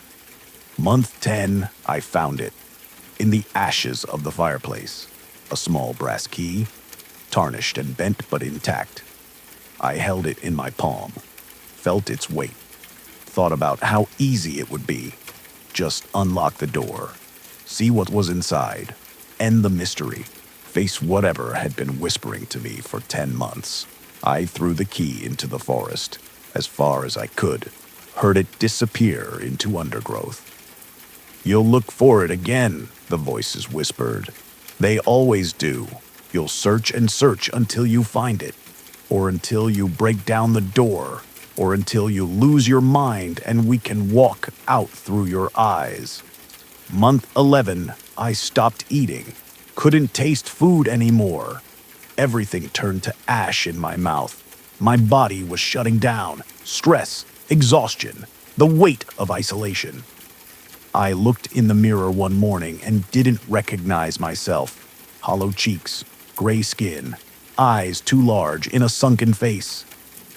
I looked like my grandfather in those final photos, like all the inheritors in their final days. Month 12 arrived like a death sentence. 28 more days. Then I could leave. Sell this cursed house. Never think about it again. Unless I died first. Unless I opened the door. Unless I became like my grandfather and lasted until my body gave out from the stress of coexistence. Almost free, the voices whispered. Almost there, unless you want to know. Unless the curiosity has grown too large. Unless you need to see what we are. What we've been all this time. I lasted until day 23 of the final month. That's when I climbed the stairs, stood in front of the door. The padlock was still there, still rust-fused, still impossible to open, unless you had a key. I'd gone back into the forest, searched for hours, found the key exactly where I'd thrown it, like it wanted to be found. I stood with the key in my hand. The voices had gone silent, waiting, watching. One turn. That's all it would take. See what lived in that room. End the mystery that had been eating at me for 11 months. My hand raised the key toward the padlock, and I stopped. Not because of strength, not because of determination, but because I looked down and saw blood on my hand. I'd cut myself searching for the key. Just a scrape, few drops, and I remembered the warning. Don't let it see you bleeding. The door shuddered. The voices screamed. The wood cracked and groaned. So close, just a little more. Just unlock it, and we'll... I dropped the key, ran, locked myself in my room on the first floor, and waited for the month to end. 5 days later, my year was up. I walked out the front door, got in my car. It started on the first try. I drove 3 miles, then 4, then 5. The car kept running. I never went back. Sold the house through a lawyer site unseen. Got my money, started over in a different state. But sometimes I wonder about the next inheritor, about whoever moves into that house. Whether they'll find the key where I left it in the forest. Whether they'll be stronger than I was. Whether they'll make it through their year. Or whether one night I'll see the news. A story about a house that burned despite being fireproof. About bodies found inside. About something that was finally, after more than a century, set free. I hope not. I pray not. But I've learned something about curses passed through families. About doors that shouldn't be opened. About things that whisper your name in the dark. They're patient. They can wait. They have all the time in the world. And eventually, someone always turns the key. Story 7. The calls started 3 weeks after my husband disappeared. Always the same time, 3:17 a.m. My phone would ring. The screen would show Michael's name, Michael's number. When I answered, I'd hear breathing, background noise, the sound of wind. But Michael was gone, missing, presumed dead after his car was found at the bottom of Miller's Ravine. No body recovered, just the car. Doors open, keys in the ignition. Like he'd walked away and kept walking into nothing. The police said he'd survived the crash. The safety systems had deployed. Minimal damage. He should have been able to climb out, but there was no trace of him. No footprints leading away from the wreck. No blood. Nothing to indicate where he'd gone. I held a funeral with an empty casket. Stood at a grave containing nothing but mementos. Photos. His favorite books. The watch I'd given him on our 5th anniversary. And then the calls began. Hello? I'd answer every time. Hoping. Dreading. Michael. Just breathing. Wind. Sometimes what sounded like footsteps on gravel. Then after exactly 60 seconds, the call would end. Disconnect. Leave me sitting in the dark, heart racing, wondering if I'd really heard my husband on the other end. I reported it to the police. They checked the phone records. The calls weren't coming from Michael's number. Not really. His phone had been found in the car, shattered, non-functional. These calls were being spoofed. Someone using an app to fake caller ID, pranking me. Cruel, but explainable. But how did they know to call at exactly 3:17 a.m.? How did they know that was the time Michael disappeared? The calls continued. Every night. Same time, same pattern. I started recording them, played them back in daylight, hoping to hear something, anything, that might explain. On the 7th recording, I heard it. Quiet, almost buried under the wind sounds. Michael's voice. Can you hear me? I played it back a dozen times, confirmed it.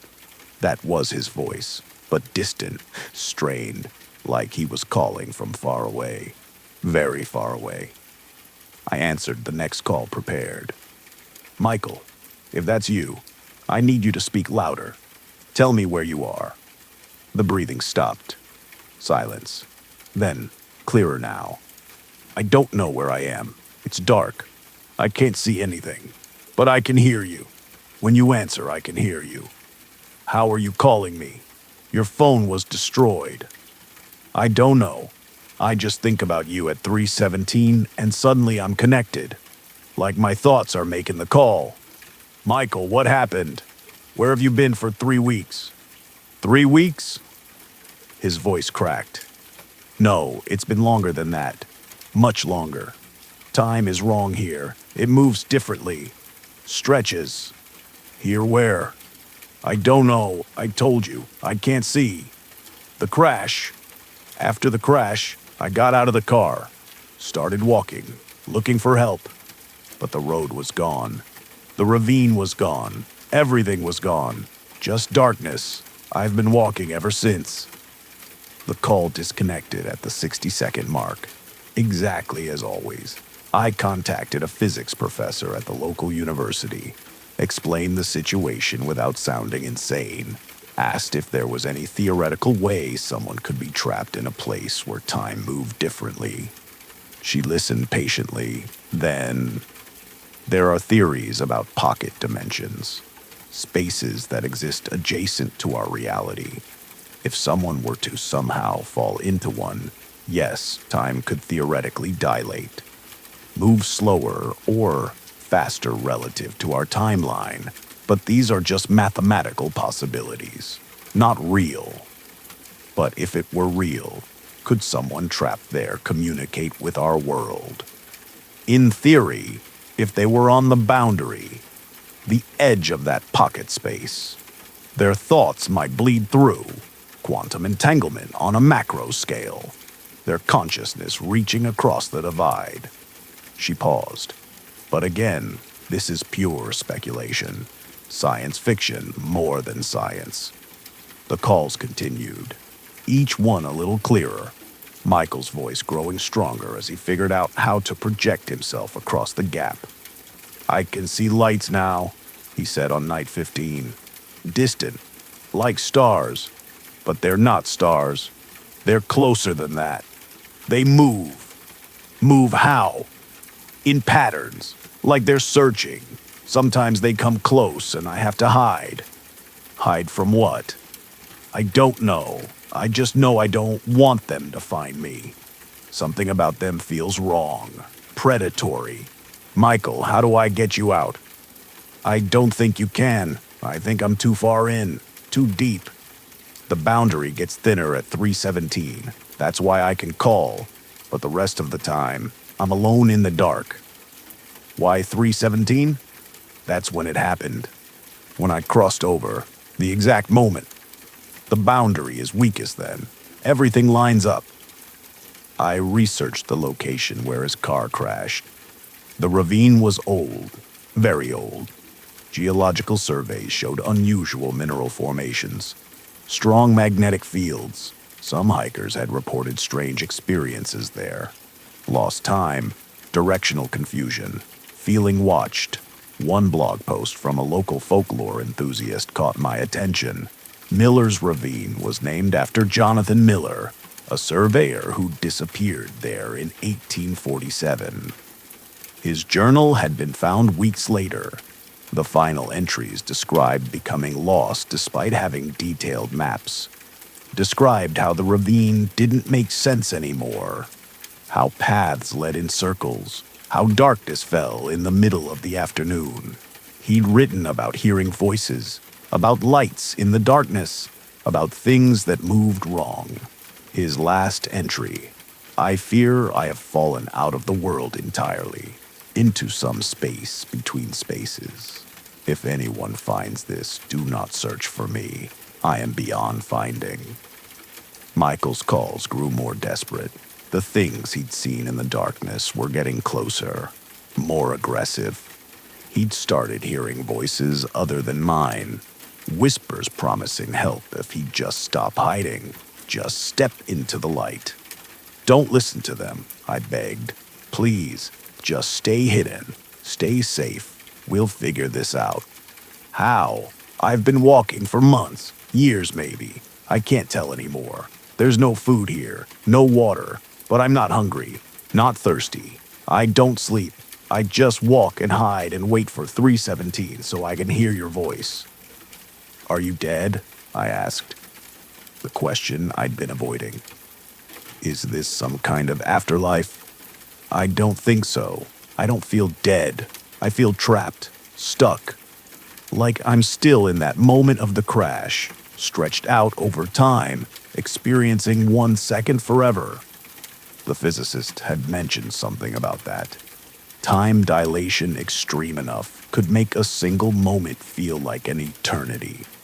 From Michael's perspective, he'd been falling, crashing, dying for months. From mine, it had been weeks.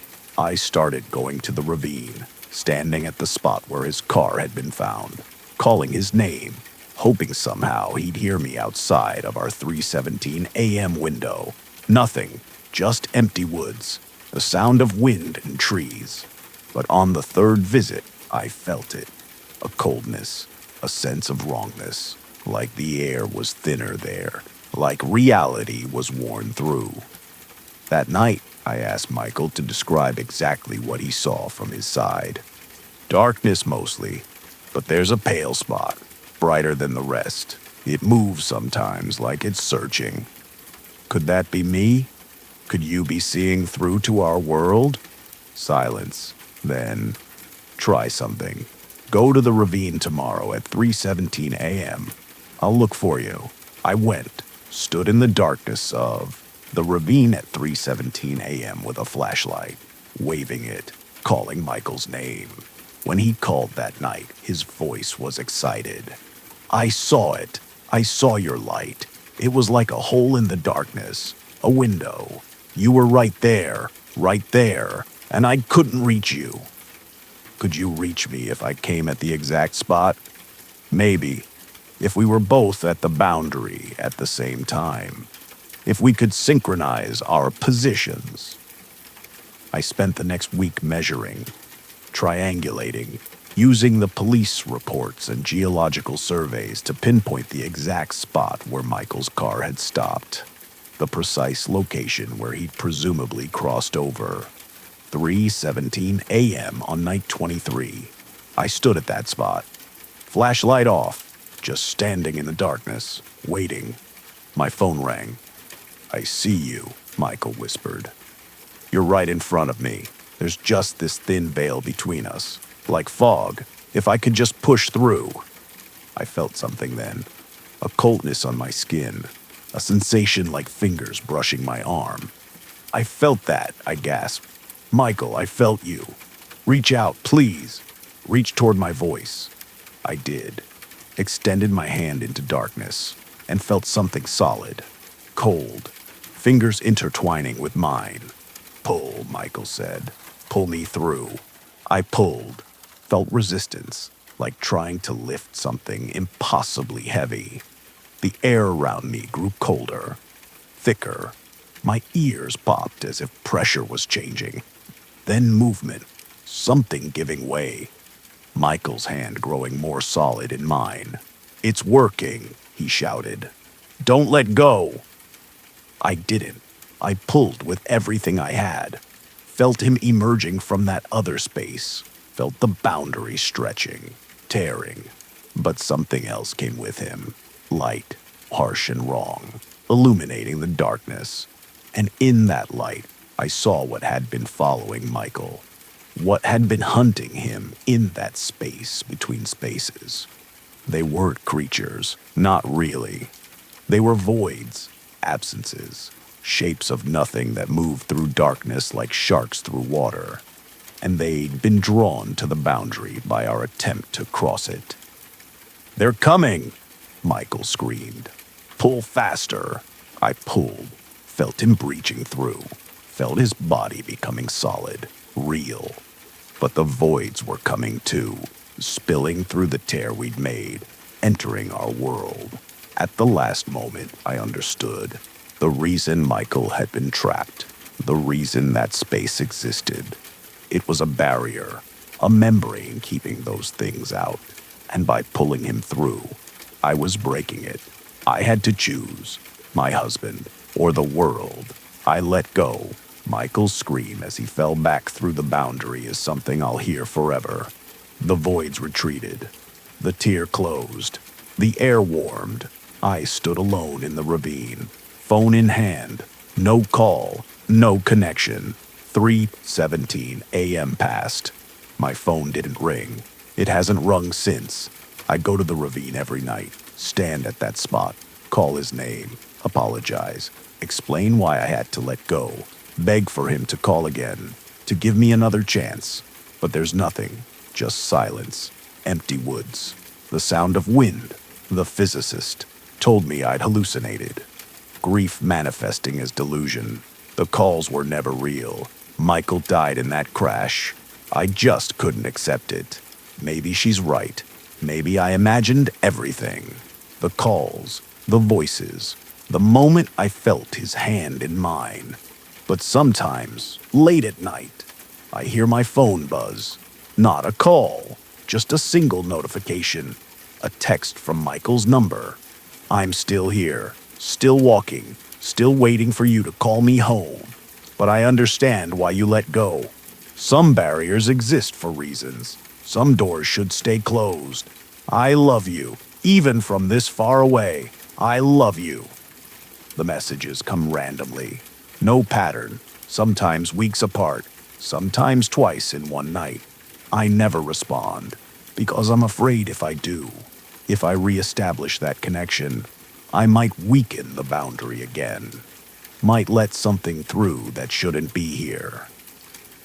So I just read them, save them, carry them like stones in my pocket. Physical weight to remind me that somewhere in the darkness, in a space between spaces, my husband is still walking, still thinking of me at 3:17 a.m., still hoping for a rescue that can never come. Some people are lost in ways that can't be fixed, in places that can't be reached. And loving them means accepting that sometimes saving them would cost too much. Sometimes the kindest thing is to let them go, even when they're still calling your name. Story 8. The support group for former cult members met in a church basement every Tuesday evening. Ironic, considering most of us had trust issues with organized religion. But Father Morrison had offered the space for free, and beggars couldn't be choosers. I'd been attending for 6 months, not because I wanted to, because my therapist insisted. Said I needed to process what happened with people who understood, people who'd been through similar experiences.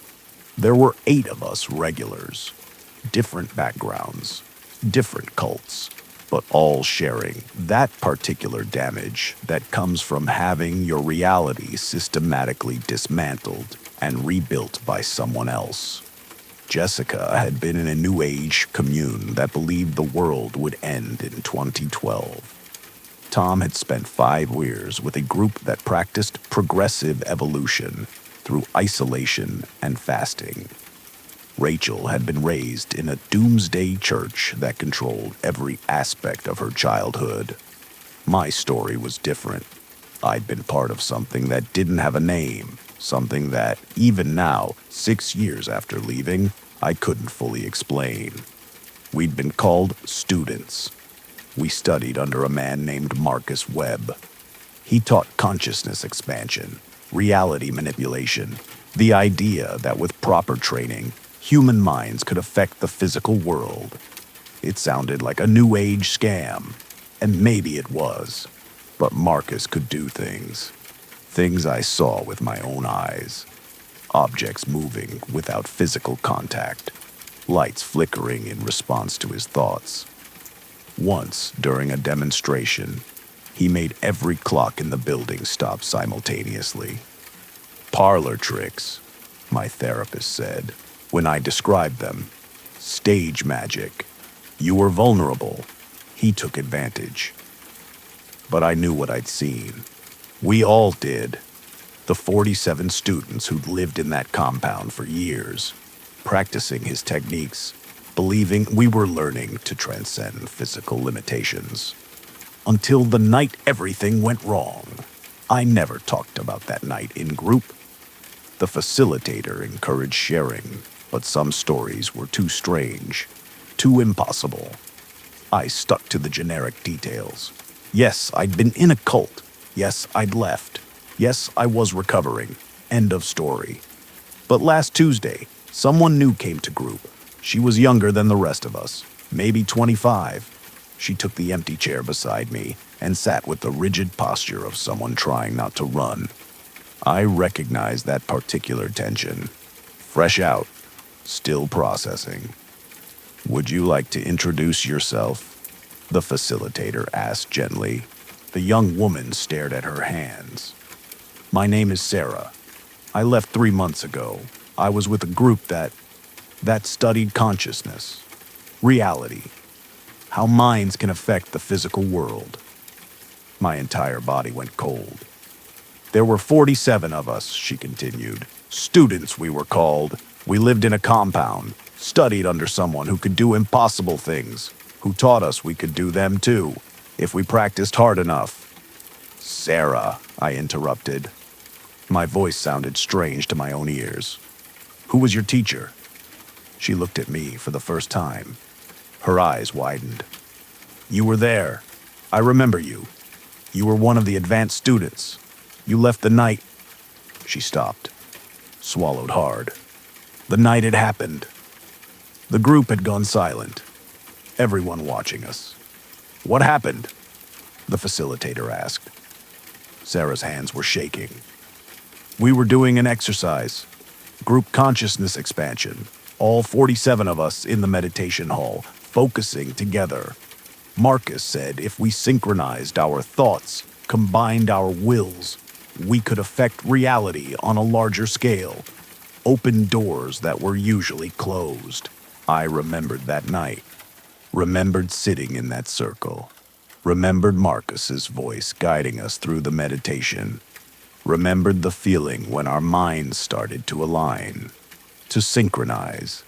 It had felt like flying, like my consciousness was expanding beyond the boundaries of my body. I could sense the others, their thoughts, their presences, all of us becoming one larger awareness. Then something else joined us. It came through the connection, Sarah whispered. Something from outside. Something that had been waiting. When Marcus opened that door, it came through. The facilitator leaned forward. What came through?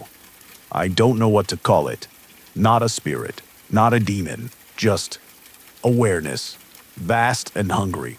It poured into us, into our linked minds, started consuming. She looked at me. You felt it too. That's why you ran. I nodded slowly. I'd broken the meditation circle, severed my connection, fled from the compound, and never looked back. I'd told myself I was being paranoid, that nothing had really happened, that it was mass hysteria or drug-influenced delusion. But I'd known better. Somewhere deep down, I'd known. What happened to the others? I asked.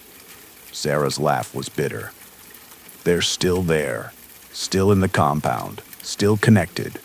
The thing that came through never left. It's living in them, through them, using their bodies like puppets. That's impossible, the facilitator said, but her voice lacked conviction. I only got away because I was sitting near the door, Sarah continued. I managed to break free like you did. Ran. But the others, I looked back and saw them still sitting there, eyes open, not moving, just breathing in perfect synchronization. All 45 of them. 45, not 47. 2 had escaped, Sarah and me. Have you contacted authorities? Tom asked. I tried. They went to check. Found everyone seemingly fine, going about their daily routines, eating, sleeping, maintaining the property. When police questioned them, they all gave the same answers. Said they were happy. Said they'd chosen to stay. Then maybe they did choose, Rachel suggested gently. They blinked in unison, Sarah said. Every single one of them. Same moment, same speed. 45 people blinking together like they were controlled by the same switch. The group meeting continued, but I couldn't focus. Afterwards, Sarah and I went for coffee. Sat across from each other in a bright public space that felt safer than the church basement. I've been having dreams, she said. About them. The others. I can feel them sometimes. Like they're still connected to me. Calling me back. I get that too, I admitted. Thought it was just PTSD. Trauma manifesting? What if it's not? What if we're still linked somehow? What if that thing is using the others to reach us? Trying to pull us back in? I'd wondered the same thing. The dreams were always the same. Sitting in that meditation circle, feeling the synchronization beginning, the pull of that vast awareness waiting just beyond. We need to go back, Sarah said. See what's really happening. Document it. Get proof, so someone will believe us. That's insane. If you're right about what's living in them, going back is exactly what it wants. Then what do? Just hide. Wait for it to eventually find us. At least if we go back, we choose the terms. She was right. We'd both been running. But you can't run from something that exists partly in your mind. Something that had tasted your consciousness. We went the following week. Drove to the compound together. 3 hours into rural Oregon. Down a private road that wound through forest. The compound looked exactly as I remembered. Main hall. Dormitories. The meditation building. All maintained in pristine condition. We parked outside and sat watching. Looking for movement. Signs of life. Maybe they're all gone, Sarah whispered. Maybe it consumed them completely and moved on. Then they emerged from the buildings, all 45 of them, moving in perfect synchronization, walking toward our car in formation. They stopped 10 feet away, stood there, staring. Marcus was at the center. Or what had been Marcus.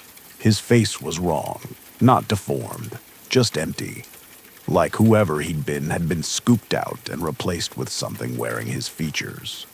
"You came back," he said. His voice echoed strangely, like multiple people speaking slightly out of sync. "We've been calling. You felt it." "Let them go," I said, though I knew it was pointless. "We can't. We've become something new, something greater than individual minds. We're truly synchronized now, truly one. You're not them. You're what came through that night. We're both. We're merged. They're still here, still present, just not in control anymore. But they're happy, content. No more individual suffering, no more loneliness. They're part of something infinite now." Sarah's voice shook. "You're a parasite. You're wearing them. We're evolution, the next step. Individual consciousness is a prison. We've freed them from that, and we want to free you too." They moved forward as one, perfect synchronization, 45 people operating as one organism. Sarah and I ran, got back in the car, drove away while they stood watching, not chasing, just observing with 45 pairs of eyes.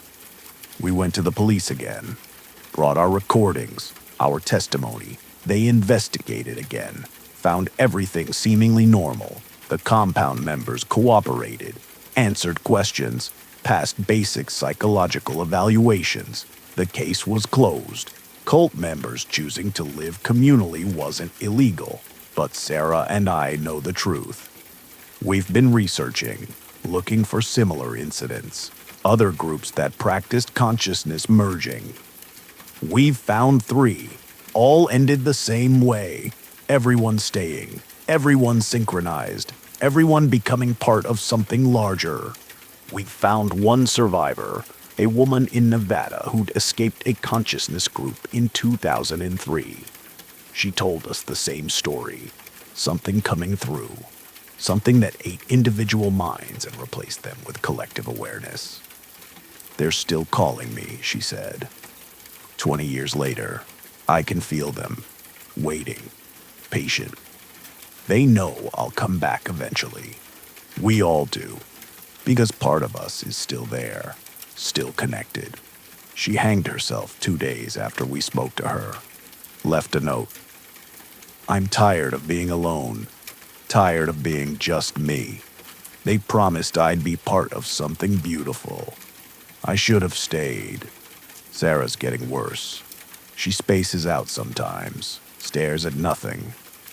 When I ask what she's thinking, she says she can hear them, all 45 voices speaking in harmony, calling her name. I'm getting worse too. The dreams are more vivid, more tempting. Being alone in my head feels claustrophobic now. I remember what that synchronization felt like. How peaceful, how right. We're planning to go back, tomorrow probably, or next week, soon, not to fight, not to rescue, but to join, because we've realized something. That vast awareness isn't evil, it's just hungry, lonely. It exists in spaces between individual minds, in the gaps, and when enough minds link together, it can cross over, can become part of our reality. And being part of it, being truly connected to other consciousness, it's not death, it's transformation.